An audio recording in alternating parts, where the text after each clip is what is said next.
Cette émission est une production de la télévision régionale des Moulins.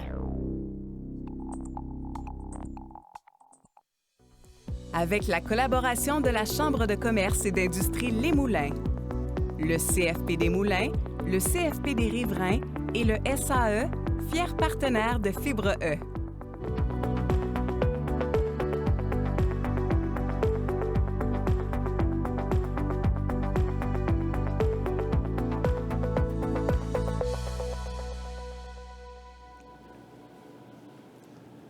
Bienvenue à Fibre E. Il a commencé comme directeur régional chez Transcontinental pour ensuite saisir l'opportunité de travailler sur le marketing du restaurant Mangiamo, qui est l'ancien Giorgio à Terrebonne. Amoureux, effectivement, de Terrebonne en soi, il n'a pas pu succomber et il a acheté le restaurant pour continuer de faire vivre ce dernier qu'il aimait bien. François Forget, bienvenue à Fibre E. Ça fait plaisir. On se connaît depuis longtemps. On se connaît, peut oui. se tutoyer. Mais oui. François, content que tu aies accepté l'invitation parce que tu es un entrepreneur, disent, chevronné, que j'ai vu aller depuis de nombreuses années. J'ai vu un peu où est-ce que tu en étais. Qu'est-ce qui fait que tu te retrouves, je comprends là, que tu as eu un mandat de marketing, mais tu étais quand même dans le monde du journal papier. Puis là, tu quittes ça pour décider de... J'ai tellement aimé la compagnie que je l'ai acheté. Là, on avait ça dans le temps, là, cette annonce-là. Comment ça s'est passé, tout ça? Bien, comment tout ça se passe souvent dans la vie, il y a des chemins qu'on n'a pas prévus. Et ça s'est présenté tout bonnement comme ça. J'étais dans les médias écrits, dans les journaux chez Transcontinental, et l'arrivée d'Internet commençait à changer un petit peu le pattern de la façon qu'on était pour travailler et évoluer. Puis on voyait que les meilleures années des journaux étaient derrière nous. Et en travaillant dans les médias, en côtoyant tous les jours des entrepreneurs, c'est là que j'ai découvert que cette vie-là, cette façon de penser, cette façon de vivre, moi aussi, je voulais la vivre. Donc, je côtoyais ces gens-là, que je leur vendais des services, je travaillais à leur service, mais je les enviais d'être en affaires. Fait que tu sentais que tu avais la fibre entrepreneuriale en toi, mais tu ne le savais pas jusqu'au moment où tu parlais avec ces gens-là? Ou... Bien, oui, parce que dès mon jeune âge, quand j'ai commencé dans la vie, j'étais professionnel de golf, j'avais mon école de golf, donc j'étais déjà là en affaires et j'aimais cette façon de vivre-là. Mon père travaillait à Hydro-Québec, ma mère travaillait à Poste Canada. Okay. Pour eux, être en affaires, c'était que du risque. Et dans le temps, nos parents nous disaient à l'époque, trouve-toi une job steady avec un fonds de pension. Mais à force de côtoyer des entrepreneurs qui m'ont fait comprendre que aussi cet aspect-là existe et qu'on peut en vivre et qu'on peut bien en vivre tout en ayant du plaisir. Fait que c'est comme ça qu'au départ, j'ai voulu aller de l'avant dans l'acquisition du restaurant. Il y a toujours un peu plus de risques, disons-le, comme entrepreneur, que tu as à prendre, ce qu'on appelle du risk management. Tu essaies de mesurer le risque en soi, là, parce qu'il y a un peu de gambling aussi là-dedans, parce qu'on essaie des choses. Des fois, ça marche, des fois, ça marche pas. Mais l'aventure en vaut la chandelle. Bien, dans la définition d'entrepreneur, il y a le mot travail et le mot risque. Et mon cheminement que j'ai eu en entreprise m'a amené à me développer, à devenir, déjà au départ, peut-être un entrepreneur mieux formé. Ce que le Québec devra se poser comme question un jour au niveau de la formation de l'entrepreneuriat. Mais dans mon cas, étant donné que j'ai eu une expérience de 15 ans, quand je suis arrivé en entreprise, moi, ce que j'ai décidé de faire, c'est de partager le travail et le risque. Partager le travail avec le risque, ça veut dire qu'il y a 3 piliers dans mon entreprise qui sont les employés, les clients et les propriétaires. Et il faut aller chercher un équilibre à travers tout ça pour permettre de distribuer le risque, les profits et le travail. Fait que c'est comme ça qu'on l'a bâti au départ. Et c'est comme ça que, bon an, mal an, Mangiamo a réussi à faire sa marque à travers tout ça. Et chez nous, c'est un travail d'équipe. Je suis un sportif de formation. J'ai été professionnel dans le sport. J'ai coaché 15 ans à un niveau quand même assez élevé au basketball. Tout ça m'a amené à travailler en équipe. Pas nécessairement à être le chef d'équipe, mais de travailler en équipe. Et dans une équipe, quand tout le monde fait son travail, dans une équipe, quand tout le monde est assis dans la bonne chaise, c'est là qu'on réussit à bien performer. C'est bien vulgarisé, puis je te dirais que dans le cas d'un entrepreneur, d'avoir quelqu'un dans la bonne chaise, c'est pas toujours évident. Des fois, tu as la vision de ton entreprise que tu vois pour le futur, puis tu engages des gens pour venir t'épauler dans la passion que tu as ou dans la vision que tu as pour ton entreprise. Puis des fois, on met des gens dans des sièges, on s'imagine que ces gens-là sont à la bon endroit. Puis des fois, c'est pas le cas. Donc, ça ralentit un peu la progression de où est-ce que tu veux aller. Tu as trouvé ça difficile, toute la partie de ressources humaines? Parce que tu as beaucoup plus d'employés. Là, tu es rendu à combien d'employés? Bon, on a toujours roulé entre 40 et 50 employés. Quand même, là. Quand même, oui. Tu sais, c'est un restaurant qui fonctionne bien, mais c'est beaucoup de gestion là, en même temps. Là. Mais d'être en affaires, c'est aussi de trouver la recette, et pas parce qu'on est nécessairement en restauration, mais trouver la recette qui va faire en sorte que ton entreprise va se développer et va avancer avec les individus. Chez nous, ce qu'on a fait, c'est tout à fait simple. On a découvert un jour qu'on prend nos employés quand ils sont à la fin du secondaire, on les embauche, on les forme, on les développe, et ils restent avec nous autres jusqu'à la fin de l'université. Que ce soit au niveau du service, que ce soit en cuisine, que ce soit au niveau de la gestion. C'est comme ça qu'on travaille. Et, pour éviter la compétition, on doit devenir une école de développement pour nos employés et là, vont développer un sentiment d'appartenance. Chez nous, on est un restaurant familial avec un esprit familial. Chez nous, on est une famille. Moi, j'ai la responsabilité de tous ces membres-là de la famille et qu'on s'assure que tout le monde y trouve son compte et qu'on ait un esprit familial parce que nous, ce qu'on reçoit chez nous, c'est des familles. Fait qu'il faut être près de ce que nos clients veulent. Dirais-tu que cette façon de voir te permet, comme tu le dis, de garder ton monde chez toi? Les gens ressentent ce sentiment d'appartenance-là? Oui, mais il y a du travail beaucoup en amont. Comme on disait tantôt, souvent, on veut la bonne chaise avec la bonne personne. Au niveau des RH, c'est pas toujours évident. Il faut avoir le courage, des fois, de dire à la personne la chaise que tu veux n'est pas la bonne, ou d'être capable de dire à la personne la chaise sur laquelle tu es assis est rendue trop confortable. Oh! OK. Et c'est à partir de ce moment-là, qu'on travaille avec des étudiants, qu'on travaille avec des personnes que c'est leur travail de vie, ça prend ces réflexes-là pour pouvoir permettre à tout le monde de s'épanouir. Qu'on soit une petite entreprise, une entreprise, un commerce de détail comme le nôtre, ou quand, chez Transcontinental, on avait encadré 250, 300 personnes, la base est la même à ce niveau-là. Tu parlais de sport tantôt. Tu disais que tu es un adepte de sport et tu as été pro au golf. Là, tu me parlais de basketball, auquel je n'étais pas au courant. Donc, tu as été très impliqué dans le sport, puis c'est encore important pour toi. Tu joues au hockey, d'ailleurs, 2 fois par semaine. Donc, je t'envie parce que je devrais commencer à faire ça moi aussi. Mais il reste que la question que je me pose, c'est le fait que tu es un sportif dans l'âme. Comment le sport a pu aider ta gestion de ton entreprise? Y a-t-il un lien quelque part là-dedans? Bien, il y a directement un lien.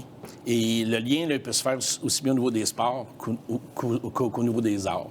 T'sais, dans la vie, je pense que de plus en plus, on a compris ça, de plus en plus au Québec, parce qu'on permet aux jeunes de faire du sport-études, de faire du développement au niveau des arts à l'école. Et ça t'amène à être capable de faire face à des défis personnels en équipe, OK? Et quand tout le monde joue son rôle à travers tout ça. Et ça, en tout cas, pour moi, le sport a été très formateur, a été une lance. Encore aujourd'hui, je continue de faire du sport parce que j'y crois et j'aime ça. C'est mon adrénaline qui émerge quand je fais ça. Et je l'inculque aussi aux gens de mon équipe et aux gens de ma famille à ce niveau-là. Parlons-en des gens de ta famille parce que le reprenariat aujourd'hui au Québec est très difficile. Oui. On a de la difficulté à trouver des repreneurs. On perd des joyaux là, d'entreprises qui ont été bâties ici au Québec, qui sont des fois achetés ou acquis par des Américains. Des tiers. Pas seulement des Américains, mais en tout cas ailleurs, un peu partout. Donc, ce qu'on veut, c'est les garder. Puis c'est pas un naturel évitant d'avoir des enfants qui vont nécessairement suivre les traces. Oui. Mais dans ton cas, ça peut être possible. Bien, dans mon cas, présentement, c'est ça sur quoi nous travaillons depuis après la pandémie. Okay. Dans la pandémie, où il a fallu se serrer les coudes, où il a fallu être dans notre entreprise... Imaginatif, être là tous les jours, pendant que chacun des membres de la famille avait quelque chose à faire, parce que mes enfants étaient déjà impliqués au resto. Bien, ma femme, le matin, elle allait prendre des marches, puis elle allait distribuer des pamphlets aux portes. Okay. Le soir, c'est moi, puis Benoît Gravel, mon associé, qui faisait la livraison. Il fallait être là tous les jours. On était quand même choyés parce qu'on pouvait sortir de chez nous. On pouvait aller travailler dans notre commerce. Et quand les gens avaient accès au commerce puis venaient nous voir, ils nous remerciaient qu'on soit resté ouvert pour qu'on puisse leur offrir ces repas-là. Puis ça a été très bénéfique parce que l'après-pandémie, bien, ces gens-là qui nous avaient découverts sont venus. Et ils continuent à venir nous voir. C'était la même chose avec les enfants. Ils ont goûté à la restauration, puis ils ont dit on aurait peut-être un intérêt de pouvoir continuer. Wow. À partir de ce moment-là, je leur ai dit vous avez entrepris des démarches d'études universitaires, vous allez les terminer. Parce que la restauration, pour bien des gens, puis souvent, on voit la restauration d'un mauvais œil. On dit la restauration, c'est dur. La restauration, c'est pas facile comme toute autre entreprise. Bien organisée, OK, quand on a la passion. Il y a plein de restaurateurs qui performent au Québec. Si on regarde notre association, l'Association des restaurateurs du Québec, qui reconnaît chaque année des gens qui se sont impliqués et qui ont fait avancer notre métier. Oui, des entreprises, c'est demandant. Être entrepreneur, c'est demandant. Mais aujourd'hui, j'ai la chance d'avoir mes 2 enfants qui ont un intérêt. Les 2 sont là. Les 2 ont un intérêt. On est en train de travailler ça avec fiscaliste et comptable pour assurer la suite de la passation. Comment ils travaillent les 2 ensemble? Ah, là, il faut faire attention. Tu sais, quand il y a un équilibre à aller chercher, il y a la famille et il y a la famille au travail.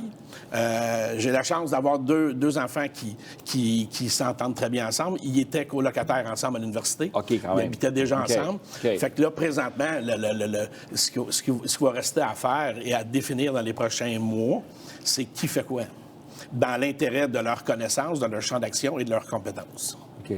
Donc, tu as déjà une bonne idée de où est-ce que ça s'en va, parce que ça se dessine bien. Oui. Mais qu'est-ce qu'on peut souhaiter d'autre? Qu'est-ce que tu entrevois avant de quitter, toi, de ton côté, puis de laisser le bateau? Qu'est-ce que le capitaine a comme vision pour l'entreprise? Qu'est-ce que tu souhaiterais, toi? Bon, définitivement que notre objectif, quand on avait acheté le Mangiamo au départ, c'est d'être la référence dans notre domaine, dans le milieu. Ouais. Le milieu étant ma ville, qui est Terrebonne. Je suis né à Terrebonne. J'ai toujours travaillé à Terrebonne. Pour moi, je suis une personne de cœur par rapport à Terrebonne. Ce qu'on peut souhaiter, c'est une continuité. De pouvoir s'assurer que, indépendamment à quoi on fait face, bien, qu'on va pouvoir continuer à développer, que le restaurant va pouvoir continuer à être une référence à Terrebonne et, qui sait, peut-être faire des petits ultérieurement à travers tout ça. Peut-être. En terminant, si tu avais à recommencer, je te ramène chez Transcontinental, je te ramène avec un mandat de marketing. Est-ce que tu referais le même chemin aujourd'hui avec l'expérience que tu as acquise? Là? Je serais porté à dire oui. Parce que quand j'ai fait le mandat marketing, les gens qui étaient déjà en place, qui étaient des amis, Michel Charland et Daniel Gagnon, c'était des gens de cœur, c'était des gens de famille, puis c'était des gens qui avaient une compréhension complète de ce qu'il fallait faire en restauration. Et comme j'ai travaillé avec eux pendant 1 an, ils m'ont permis à développer. Mais ensuite de ça, moi, je vais essayer de faire la même transition de mon côté, OK? En s'assurant que la passion et que le cœur soit là et que le plaisir soit au niveau de tous les jours. Passion, c'est souvent le mot-clé qui revient chez les entrepreneurs parce que c'est ça qui détermine la vraie nature d'un entrepreneur. En effet. François, merci beaucoup d'avoir accepté l'invitation. Ce fut un réel plaisir sérieux de te recevoir. Plaisir partagé. Merci à toi. Merci bien.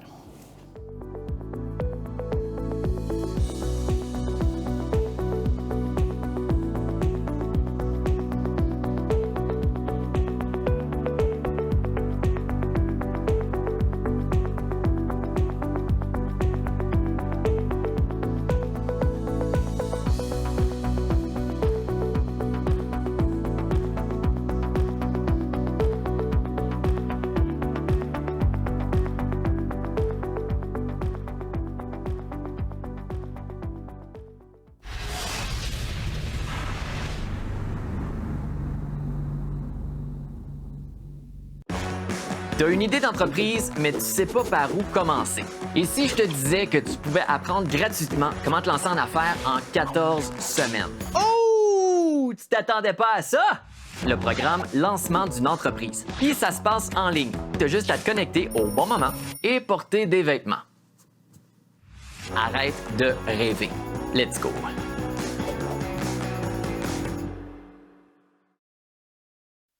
Cette émission est une production de la Télévision régionale des Moulins. Avec la collaboration de la Chambre de commerce et d'industrie Les Moulins, le CFP des Moulins, le CFP des Riverains et le SAE, fiers partenaires de Fibre E.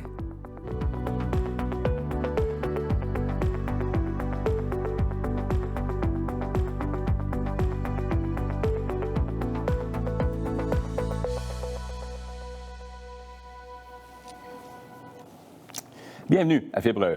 Le groupe GDI est une compagnie qui existe déjà depuis 2010. Il s'agit de la compagnie de Mathieu Lamarche, un homme qui a vu sa vie basculer à la suite d'un accident de moto, mais qui a su repousser les limites en utilisant sa nouvelle réalité pour améliorer le quotidien de plusieurs personnes par la construction d'immeubles adaptés. Mathieu Lamarche, bienvenue à Fibre. Merci. C'est un plaisir, un réel plaisir, je te le dis, de te recevoir, Mathieu. Je sais que tu as déjà fait d'autres entrevues télé, à radio, mais c'est un plaisir réellement de te recevoir ici parce que tu es quelqu'un de Terrebonne, tu es quelqu'un de la région des Moulins et tu as eu cette idée de construire des immeubles adaptés à la réalité que tu vis, toi, au quotidien. Alors, commençons du début. Là. Qu'est-ce qui a provoqué ce sentiment de vouloir devenir entrepreneur de ton côté? Parce que qu'est-ce que tu faisais avant? Avant, j'étais destiné à être analyste financier. J'ai terminé mes études, mon baccalauréat, puis j'ai commencé ma maîtrise. En fait, j'ai voulu faire ma maîtrise en France.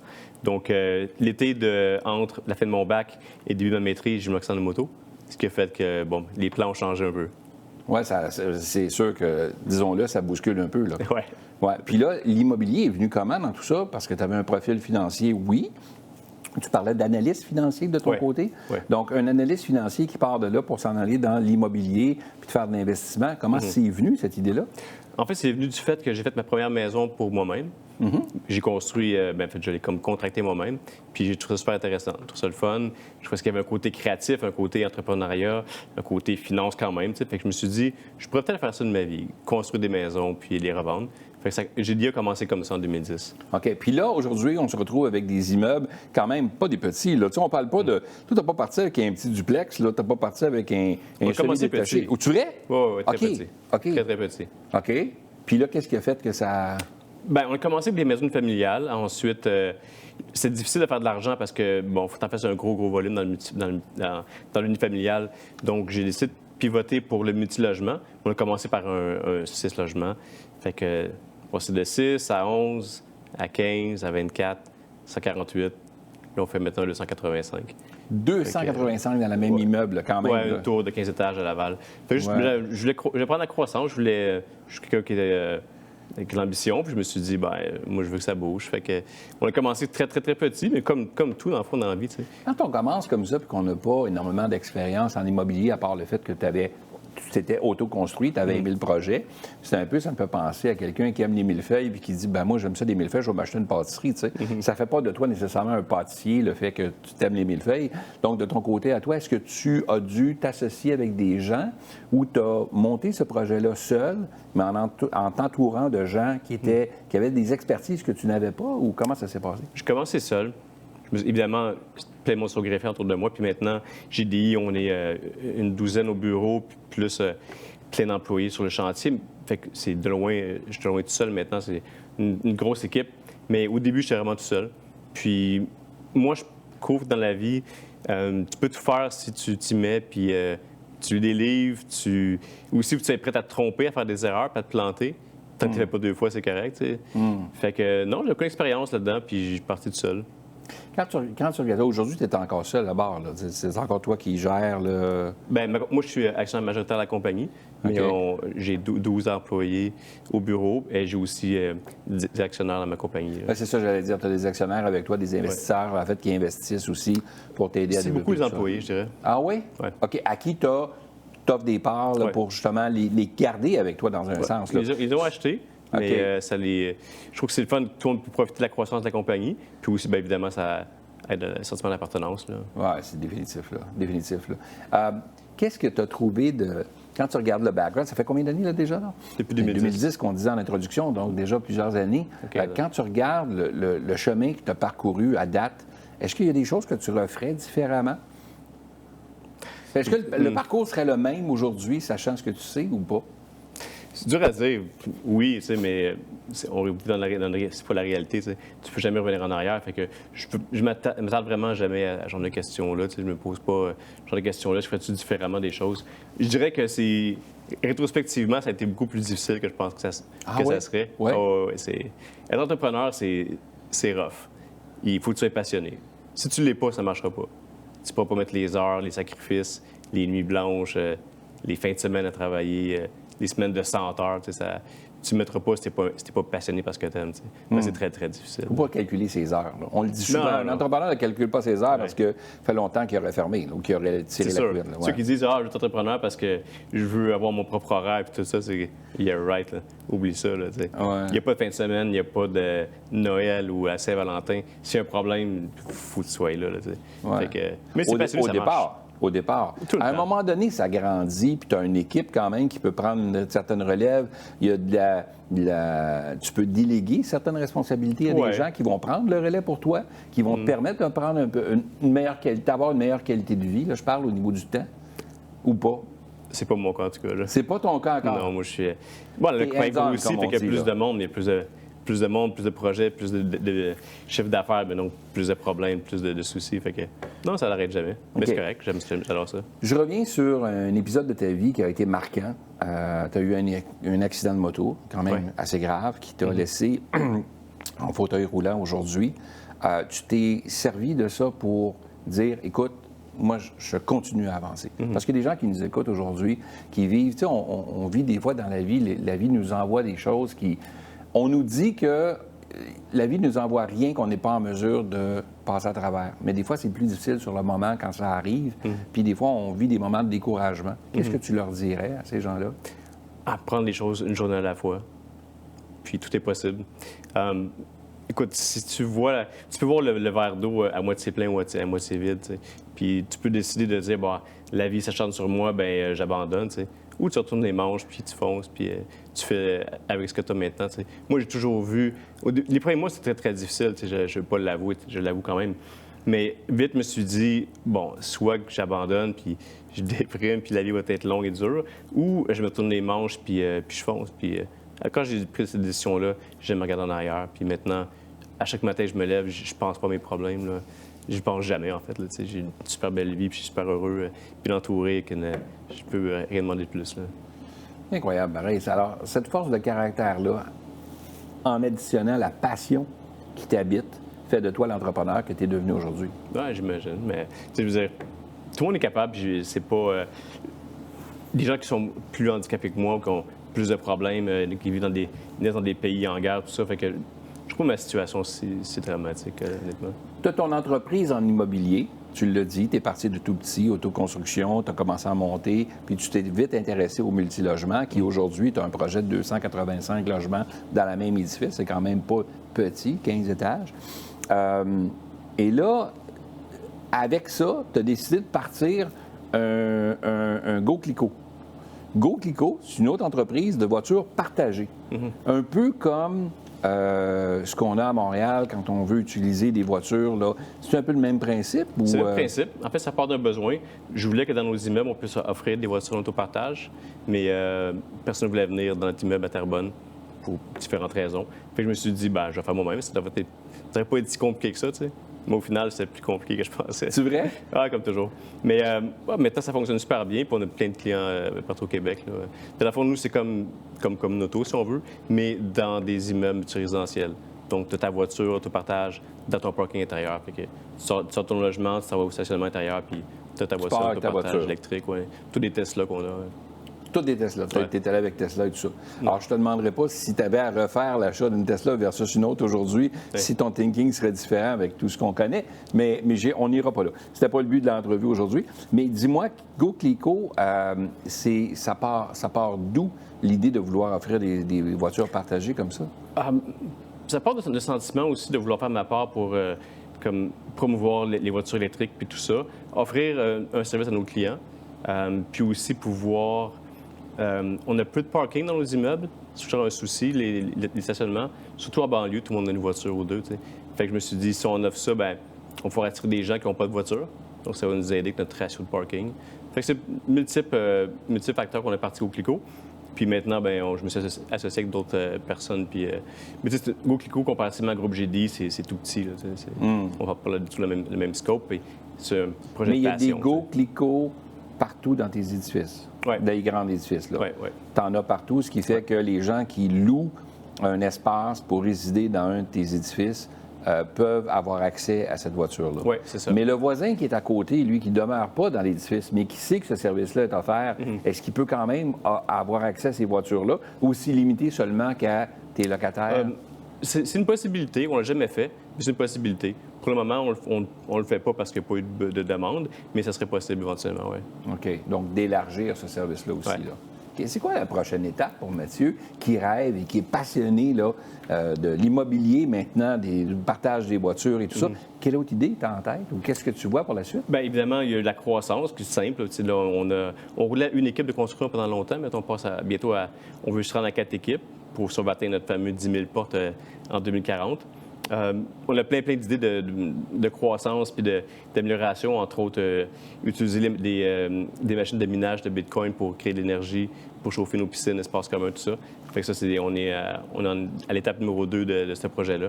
Fait qu'on a plein d'étapes d'amélioration continue, puis rendre le bâtiment de plus en plus accessible. Que là, maintenant, on rend accessible nos piscines, ce qu'on ne faisait pas auparavant. Donc... accessible? Avec un 9 personnes qui peut descendre dans la piscine. Là.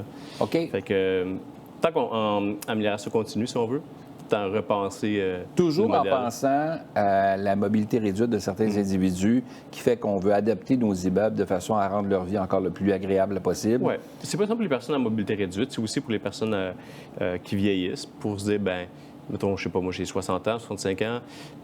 Si je vais dans cet immeuble-là, ben, je vais pouvoir vieillir dans mon milieu de vie. Je n'aurais pas de déménager parce que c'est pas accessible, tu sais.